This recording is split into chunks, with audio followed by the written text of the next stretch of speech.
अब जरासंध ने आक्रमण किया मथुरा में।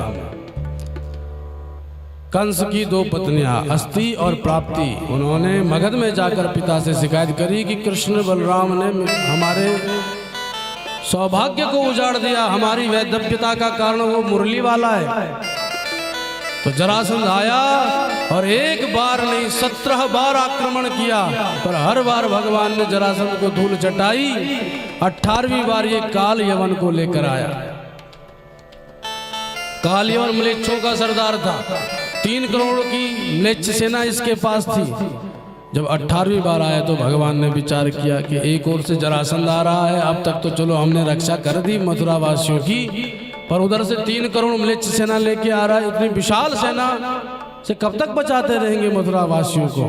तो भगवान ने मात्र संकल्प किया और विशाल समुद्र के बीच में द्वारका का निर्माण कर दिया। इति सम्मन्त्र्य भगवान दुर्गम 12 योजनम अंतः समुद्रे नगरम कृत्स्नाद्भुत मचीकरत्। अनंत योजन लंबी चौड़ी द्वारका का निर्माण कर दिया, जिसमें अनंत भवन है, सुवर्णमय सोने की थी द्वारका। कपोल कल्पना नहीं है, नासा ने भी समुद्र के भीतर जाकर के गोताखोरों के द्वारा पता लगाया, आज भी द्वारका के अवशेष समुद्र के बीच विद्यमान है। द्वारका का निर्माण किया भगवान ने अपनी प्रबलतम माया के प्रभाव से। अनेक मथुरा वासियों को वहां स्थानांतरित कर दिया, यदुवंशियों को स्थानांतरित कर दिया। बचे कुछ थे वहां पर, तो बलराम भैया से कहा तुम रक्षा करो, हम अकेले जाते हैं बाहर। तो भगवान की आज्ञा मानी। प्रजापालेन रामेण कृष्ण समनुमंत्रितः निर्जगाम पुरद्वारात् पद्ममाली निरायुध।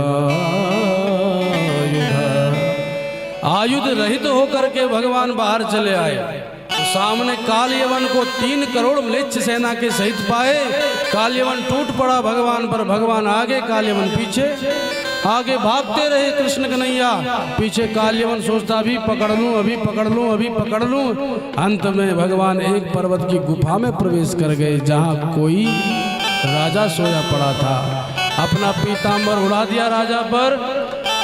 पहुंचा काल यवन, उसने सोचा कृष्ण ही पीताम्बर ओढ़े सोया है, घुमा के जमा के 1 लात जमाई। पर जब उसने उठ करके दृष्टि घुमाई तो काल यवन उसकी नेत्राग्नि से भस्म हो गया। बोल कृष्ण कन्हैया लाल की। वो थे महाराज मानधाता के पुत्र मुचकुंद। एक बार देवासुर संग्राम करने इंद्रलोक में गए, और जब असुरों को मार करके लौटने लगे तो बोले महाराज इंद्र से, हे इंद्र हम चलते हैं अपने परिवार के पास। इंद्र बोले कौन सा परिवार, आप यहाँ लड़ने में व्यस्त रहे, तुम्हारी तो पीढ़ियां गुजर गई। तब विचार करने लगे अब जाके क्या करूंगा। इंद्र बोले क्या चाहते हो, बोले निद्रा। तो इंद्र बोले जाओ कहीं भी सो जाओ, जो तुम्हें जगाएगा भस्म हो जाएगा। भगवान आए आज और उस मुचकुंद की नेत्राग्नि के द्वारा काल यवन को भस्म करा दिया। ऐसी भगवान की माया। पर जैसे ही मुचकुंद विचार कर रहा है ये था कौन जो मर गया, अचानक महाप्रकाश प्रकट हुआ और चतुर्भुज नारायण के रूप में भगवान कृष्ण ने मुचकुंद को दर्शन दिए। बोल लक्ष्मी नारायण भगवान की जय हो। मुचकुंद बोला प्रभु अब मैं आपके पाद पद्मों में विलीन होना चाहता हूँ। भगवान बोले नहीं हो सकते, तुमने भक्ति कहाँ करी, पहले जाओ बद्रीनाथ में भक्ति करो, अगले जन्म में कलयुग में नरसिंह मेहता बन के आना, मेरी खूब भक्ति करना और तब मुझे प्राप्त करोगे।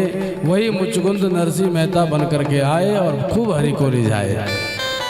भगवान वहां से अंतर्धान हो गए और पुनः जब मथुरा में प्रवेश करने लगे तब तक जरासंध भी चला आया अपनी 23 अक्षौणी सेना को लेकर के।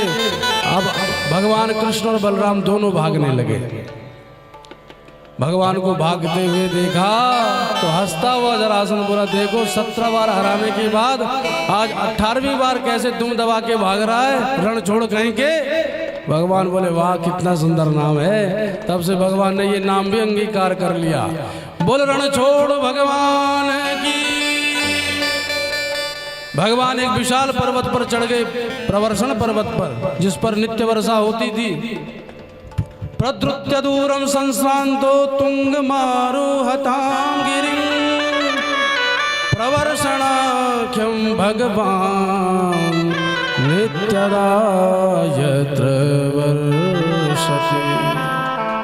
भगवान जैसे उस पर्वत पर चढ़े, जरासंध ने चारों तरफ से आग लगा दी उस पर्वत को कि यहीं भस्म हो जाए। पर कंस के नेत्रों से बचते हुए भगवान कृष्ण बलराम भैया के साथ कूद गए विशाल पर्वत से। कंस देख नहीं पाया और चुपके छुपते छपाते भगवान पहुंच गए द्वारका में। बोलो द्वारका नाथ भगवान की। बड़े भाई हैं बलराम, पर राज सत्ता पर विद्यमान हो गए भगवान, क्योंकि बलराम जी बोले मैं भले ही बड़ा भाई बन के आया हूं, पर हूं मैं आपका लक्ष्मण, बैठेंगे तो आप भाई। तो तुम बड़े भाई काहे को बन गए? बोले तुम्हारा कान मरोड़ने के लिए बने। मतलब जब रामावतार था हमने बड़ी कही आपसे कि वन में मत जाओ, तो हमको बड़ा प्रवचन दे के डराने लगे। तब तो हम कुछ नहीं बोले मर्यादावश, पर अब की बार बड़े बन के आए, अब बन जाने की बात कहोगे ना तो कान मोड़ के धर देंगे तुम्हारा। भगवान मुस्कुरा पड़े और राज सत्ता पर श्री कृष्ण बैठे। बोल द्वारकाधीश भगवान की। जरासंध को लगा कृष्ण बलराम हो गए भस्म। अच्छा, भगवान को भागने की आवश्यकता क्यों पड़ी? क्योंकि 17 बार जब हार गया जरासंध, तो 18वीं बार उसने ब्राह्मणों का निमंत्रण किया और ब्राह्मणों को खूब अनुष्ठान कराए और ब्राह्मणों ने आशीर्वाद दिया जाओ अब की बार तुम्हारी विजय हो। तो भगवान के पास सबकी काट है, पर ब्राह्मणों की कोई काट नहीं है। ब्राह्मण जब प्रसन्न होकर मुस्कुरा करके आशीर्वाद देते हैं तो भगवान को भी वह पूर्ण करना पड़ता है। इसलिए भगवान को भागना पड़ा। अगर मार दूंगा तो फिर ब्राह्मणों की महिमा रह जाएगी, इसलिए भगवान ने दौड़ना ही अंगीकार किया। आज ब्राह्मणों की महिमा बचाने के लिए भगवान रणछोड़ बन गए।